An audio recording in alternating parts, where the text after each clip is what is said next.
Bonjour chers internautes, bienvenue dans ce numéro de palmarès de nos étudiants. Nous avons le plaisir d'accueillir aujourd'hui M. Madiop Diop. Bonjour M. Diop. Bonjour Madame Nia. Vous êtes étudiant à l'Université virtuelle du Sénégal.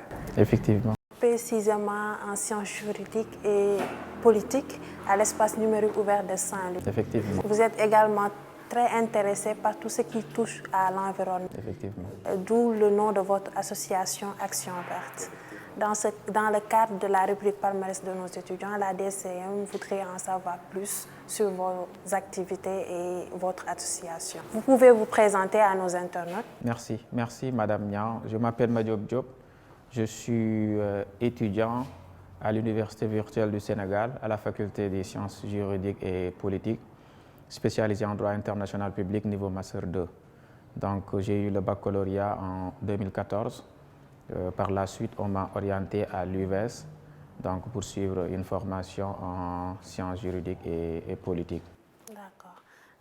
Vous êtes le fondateur de l'association Action Verte. Oui.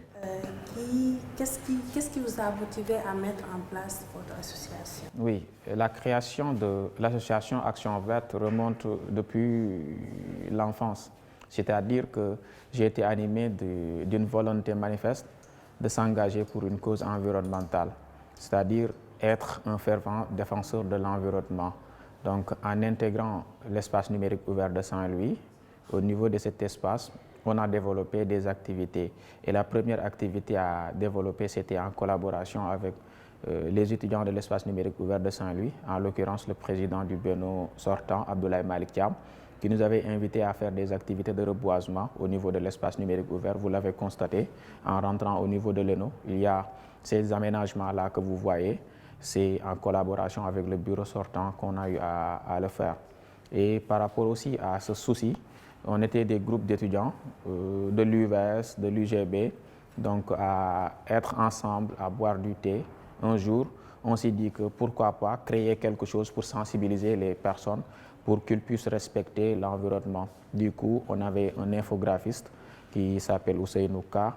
Donc, on avait aussi un spécialiste de la communication qui était étudiant de l'UGB, qui s'appelle Adam Assaou, et deux juristes, moi et Abdourahmane Sarr.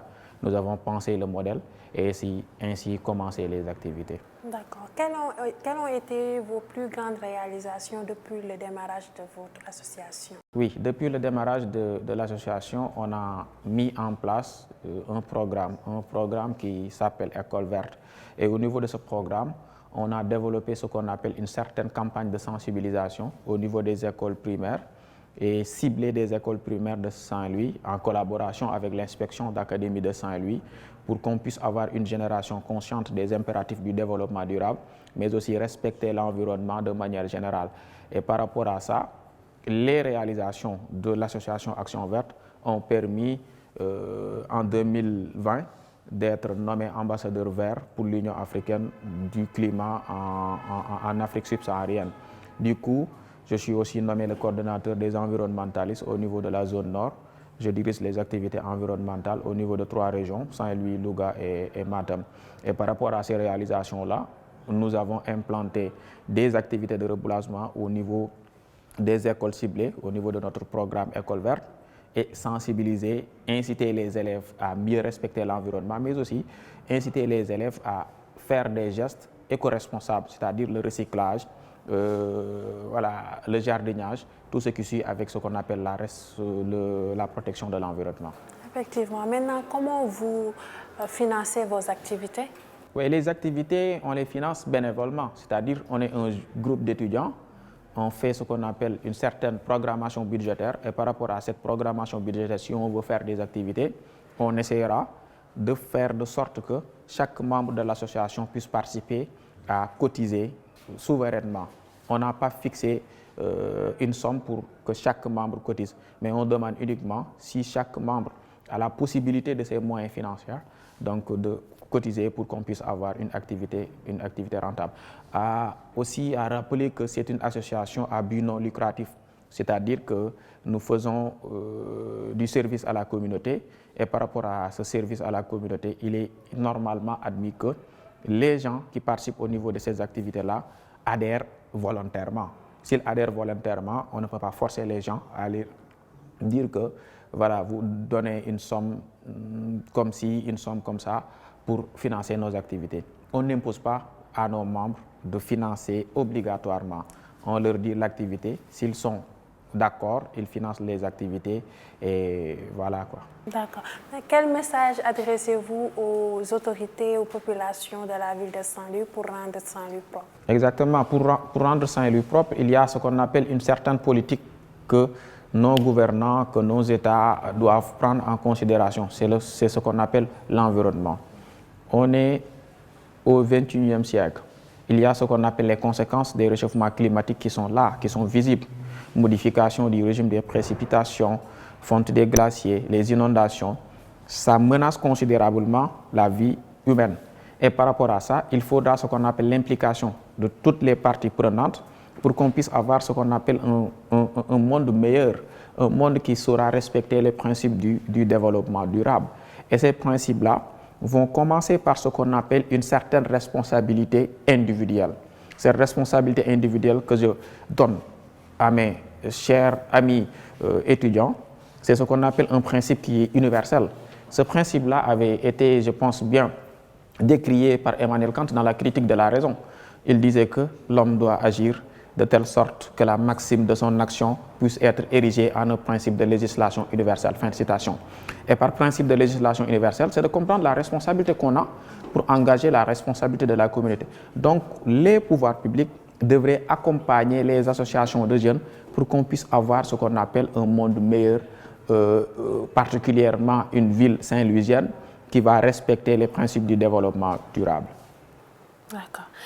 Votre formation à l'UVS vous a-t-elle aidé dans la mise en place de votre association? Oui, la formation que j'ai suivie à l'UVS m'a permis d'avoir beaucoup de temps consacré à l'association, d'autant plus que c'est une formation à distance, une formation en ligne. Ça ne nécessite pas naturellement de se déplacer tous les jours, de venir à l'ENO, de faire des exercices, mais il y a ce qu'on appelle une programmation par rapport aux activités. Si on programme des activités, on essaiera de voir avec les études qu'est-ce qu'on peut faire pour ne pas empiéter sur une activité. Donc, par rapport à cette formation, je pense, si je suis à l'UVS, donc ça m'a donné une grande opportunité. Donc, plus que voilà, au niveau de l'UVS, il n'y a pas ce qu'on appelle une certaine présence physique qu'on demande. Et par rapport à la présence physique, naturellement, au niveau de l'engagement environnemental, c'est de la présence physique au niveau du terrain.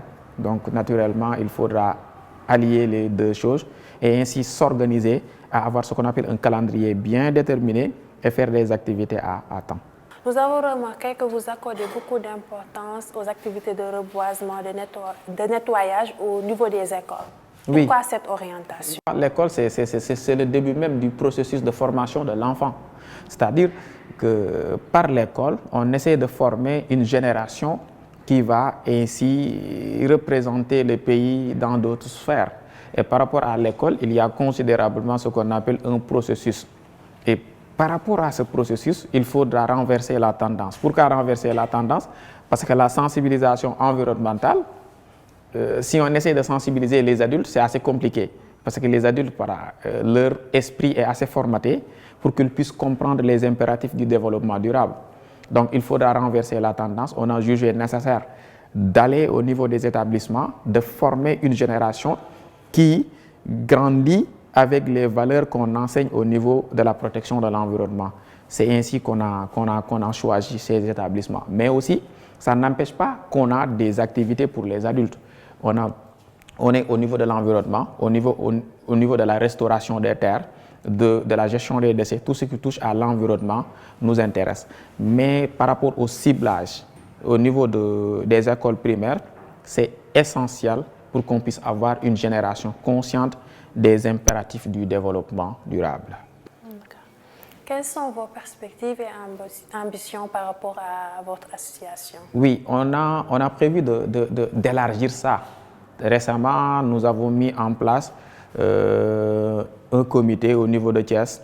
Donc, on va mettre bientôt un comité au niveau de Dakar et de Diourbel pour qu'on puisse avoir des représentants au niveau de ces zones-là. Dans chaque zone du Sénégal où il y a considérablement des jeunes qui sont engagés. On veut implanter l'association là-bas pour qu'on puisse impacter davantage au niveau de ces communautés. Mais le point de départ, c'était au niveau de Saint-Louis, d'autant plus qu'on est Saint-Louisien, on a fait tous nos cursus ici.